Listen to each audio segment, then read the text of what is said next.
दोस्तों नमस्कार। वक्त से पहले दी थी दो दस्तक, वो खबर सच हुई। सितारों की गवाही और हमारी रिसर्च की हर बात सच हुई। मगर आगाह रहो, अगले 3 महीनों में समंदर में तूफान भारी है। ग्रहों की बहारी चाल अब कपास के बाजार पर होगी भारी है। दोस्तों नमस्कार। Colonel Ajay, CEO Ajay astro money group first global astro finance digital channel से आपसे मुखातिब होता हूं। आज बुधवार 28 जनवरी सन 2026।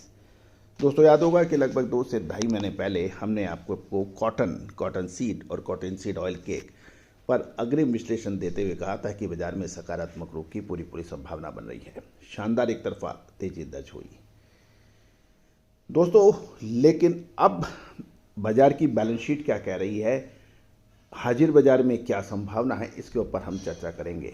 लेकिन दोस्तों बाजार हमेशा इल्यूजन का होता है, बाजार हमेशा मृगचरिका का होता है और उसका सटीक विश्लेषण भारतीय अनुसंधान पद्धति और फंडामेंटल एनालिसिस के आधार पर जब होता है तो उसमें आपको काफ़ी हद तक आपको स्पष्ट पिक्चर नज़र आती है। और यही वजह है कि चाहे साल 2022-23 हो, 2020-22 हो, 23-24 हो, 24-25 हो, 25-26, अब लगातार अपडेट और विश्लेषण हमारे सही साबित हुए हैं। आज कॉटन इंडस्ट्री में चाहे वो जिनर है, स्पिनर है, होलसेलर है या फिर एक्सपोर्टर या अच्छी क्वालिटी का इंपोर्टर, आज सब भारतीय अनुसंधान पद्धति यानी इंडियन सिस्टम ऑफ एनालिसिस की तरफ देख रहे हैं। आगे वाले 3 महीने ज़बरदस्त उतार चढ़ाव के रहने वाले हैं। आइए समझ लेते हैं भारत की कपास की बैलेंस शीट क्या कह रही है, उसके बाद फिर हम और चर्चा करेंगे। चैनल को पसंद आए तो आप लाइक कीजिएगा, शेयर कीजिएगा और कपास यानी कॉटन की अग्रिम विशेष रिसर्च रिपोर्ट हाजिर यानी फिजिकल मार्केट के लिए आप संपर्क कर सकते हैं, जो कि सहयोग राशि अदा करने पर उपलब्ध होगी।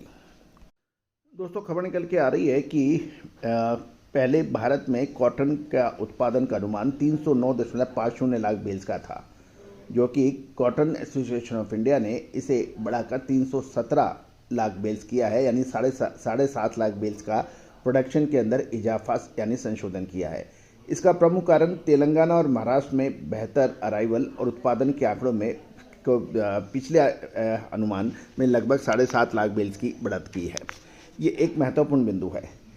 अब मोटे तौर पे देखें कि जो पिछले साल यदि जो पिछला अनुमान था वो 420.10 लाख बेल्स का था, जो 7.5 लाख बेल्स बढ़कर अब 427.60 लाख बेल्स का हो गया है।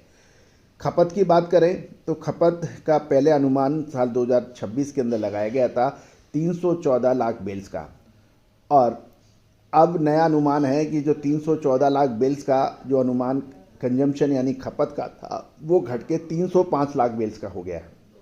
यानी एक तरफ तो 7.5 लाख बेल्स का प्रोडक्शन में इजाफा है और 314 की जगह 305 लाख बेल्स में यानी कंजम्पशन में घटत है। यानी कुल मिला के 9 लाख बेल्स का तो आपका कंजम्पशन यानी खपत कम हो रही है और 7.5 लाख उसकी आपकी बेल्स बढ़ गई है।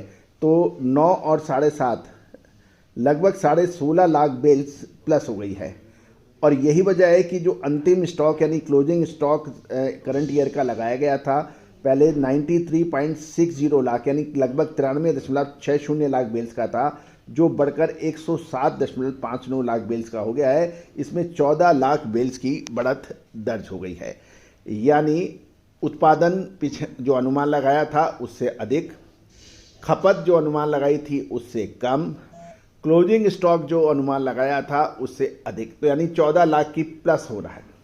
तो ये बैलेंस शीट बिल्कुल क्लियर नज़र आ रही है कि जो दिख रहा है। अब महत्वपूर्ण ये है कि एक तरफ ट्रम्प टैरिफ का असर, दूसरी तरफ यूरोपियन यूनियन के साथ जो अभी डील हुई है उसमें कुछ बढ़त की उम्मीद।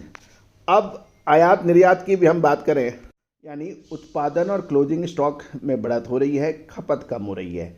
अब हमारा जो आशा है वो निर्यात की बात के ऊपर है। आंकड़े कह रहे हैं कि निर्यात का लक्ष्य पहले 18 लाख बेल से घटाकर 15 लाख बेल्स कर दिया है और दिसंबर के अंत तक केवल 4.5 लाख बेल्स ही एक्सपोर्ट की जा चुकी है।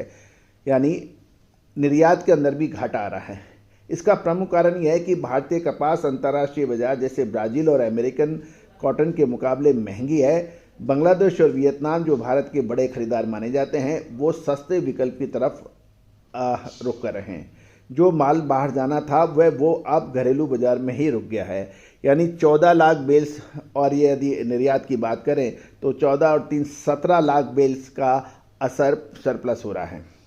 गौरतलब है कि घरेलू खपत भी जैसे हमने आपको बताया 314 लाख बेल से घट के 305 लाख बेल्स हो गई है। इसका प्रमुख कारण ग्लोबल स्तर पर कपड़ों की मांग में कमी, यान में के निर्यात में सुस्ती है। और दूसरी ओर बांग्लादेश ने भी जो भारत से कॉटन यान का एक्सपोर्ट बांग्लादेश को होता था उस पर भी उन्होंने ड्यूटी लगाने का ऐलान किया है।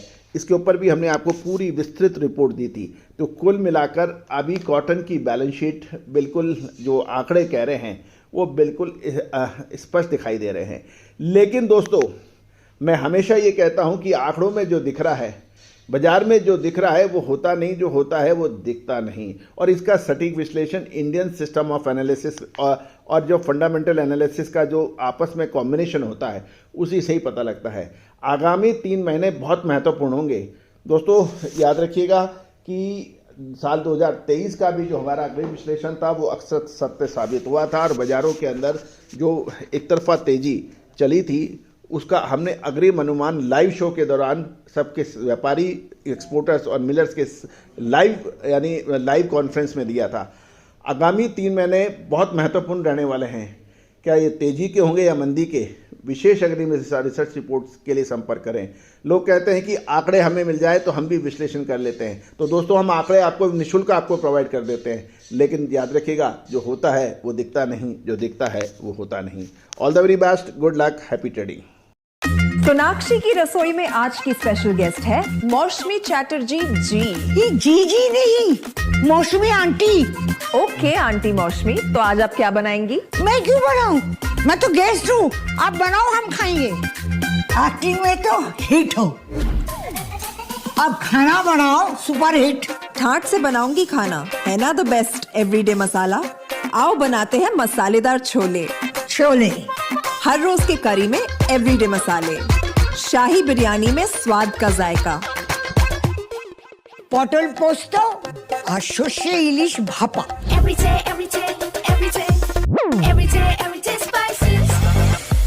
साफ मसाले, खुशबू और प्योर झांझ, टेस्ट से भर दे हर जुबान पे स्वाद। एवरीडे मसाले, देश का स्वाद।